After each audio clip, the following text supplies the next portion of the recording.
Renaissance atau abad pembaharuan adalah periode di mana Eropa mengalami kebangkitan dalam bidang ilmu pengetahuan, seni, dan budaya. Periode ini berlangsung dari abad ke-14 hingga abad ke-17 Masehi. Kata Renaissance berasal dari bahasa Italia, yaitu rinascita, yang berarti kelahiran kembali. Desain grafis, seni, musik, dan sastra semuanya berkembang selama Renaissance, dan beberapa penemu terbesar hidup dan berkarya selama masa tersebut. Dalam desain grafis, tipografi didefinisikan sebagai suatu proses seni untuk menyusun bahan publikasi menggunakan huruf cetak. Sementara itu, huruf cetak timah pertama kali ditemukan oleh Johannes Gutenberg pada tahun 1440. Gutenberg bahkan disebut-sebut sebagai bapak desain grafis karena membawa pengaruh besar dalam dunia tipografi. Ciri dan penanda tipografi pada era Renaissance yaitu pertama, humanist atau old style. Diciptakan pada periode 1470 dan berakhir di abad ke-16 dengan munculnya karya transisi dari John Baskerville. Huruf-huruf humanis menggunakan elemen kaligrafi dan tulisan bentuk serif yang mereplika torehan garis pena. Kedua, transisional. Huruf transisional masih berakar pada huruf humanis. Namun, ciri huruf ini terlihat dari ketebalan huruf yang lebih kontras dan detail yang lebih formal dan terstruktur seperti serif yang simetris. Lalu yang ketiga, modern. Huruf seperti Didone dan Bodoni memberi sentuhan modern dengan menyederhanakan bentuk dari huruf, jauh dari akar humanisnya. Huruf-huruf modern memiliki aksis vertikal yang tegas, ketebalan huruf yang sangat kontras, dan serif yang kaku. Adapun tokoh-tokoh penting dalam sejarah tipografi. Yang pertama, Giambattista Bodoni, seorang ahli cetak dan perancang huruf dari Italia.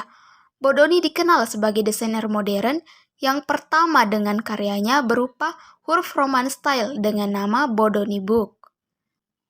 Kedua, Aldus Manutius. Pada tahun 1500, Manutius kemudian menciptakan huruf miring yang kemudian disebut italic, karena berasal dari seorang ahli dari Italia. Akan tetapi, setelah berkembang, orang-orang yang bergerak di bidang percetakan kemudian menemukan kelemahan dalam penggunaan body text dengan huruf italic, karena jenis huruf yang lebih sulit dibaca. Ketiga, Nicholas Jansen. Jansen dikenal sebagai perancang huruf yang berbakat. Ia menciptakan salah satu tipografi Romawi awal yang paling indah dan berpengaruh, yang dikenal sebagai Jansen. Tipografi ini masih digunakan hingga saat ini. Keempat, John Baskerville. Tipografi Baskerville adalah jenis huruf serif yang dirancang oleh John Baskerville, seorang pencetak dan pendesain huruf berkebangsaan Inggris pada abad ke-18. Tipografi ini pertama kali diterbitkan pada tahun 1757 dan merupakan salah satu tipografi yang paling berpengaruh dalam sejarah. Kelima, William Caslon, seorang typefounder asal Inggris. Dia membuka perusahaan yang khusus memproduksi karya huruf yang sangat memperhatikan sifat legibility, kejelasan, readability, sifat keterbacaan, serta simplicity, kesederhanaan bentuk huruf. Lalu yang keenam ada Claude Garamond. Claude Garamond merupakan seorang tipografi, pencetak, dan pemahat huruf asal Prancis pada abad ke-16.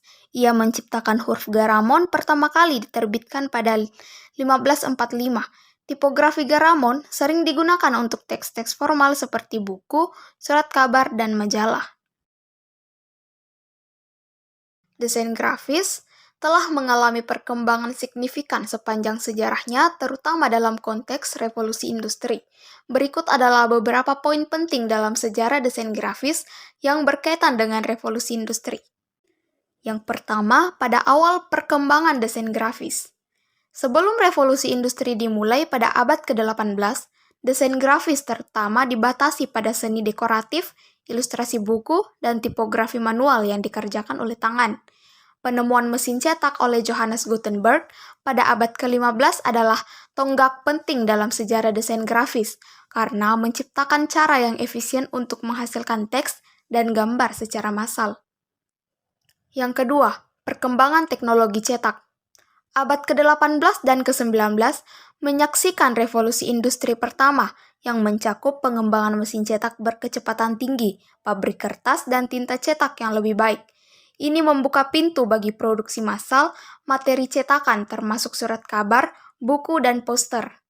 Perkembangan tipografi seperti perkembangan huruf-huruf cetak yang lebih efisien dan standar memengaruhi tampilan publikasi dan materi cetak. Yang ketiga, peran desain grafis dalam periklanan. Revolusi industri memungkinkan perusahaan untuk mencapai audiens yang lebih luas melalui surat kabar, majalah, dan poster. Inilah awal mula periklanan massal yang intensif dalam desain grafis. Periklanan mulai menekankan gambar dan ilustrasi yang menarik, menciptakan permintaan besar untuk desainer grafis yang terampil. Keempat, perkembangan fotografi dan ilustrasi. Penemuan fotografi pada abad ke-19 mengubah cara gambar direproduksi. Fotografi membantu desainer grafis dalam menciptakan komposisi yang lebih realistis dan efektif. Desainer grafis tentu menggunakan seni ilustrasi, tetapi penggunaan fotografi memengaruhi gaya ilustrasi yang digunakan dalam materi cetakan. Kelima, perkembangan media baru. Kemunculan radio dan televisi pada abad ke-20 mengubah cara perusahaan berkomunikasi dengan konsumen.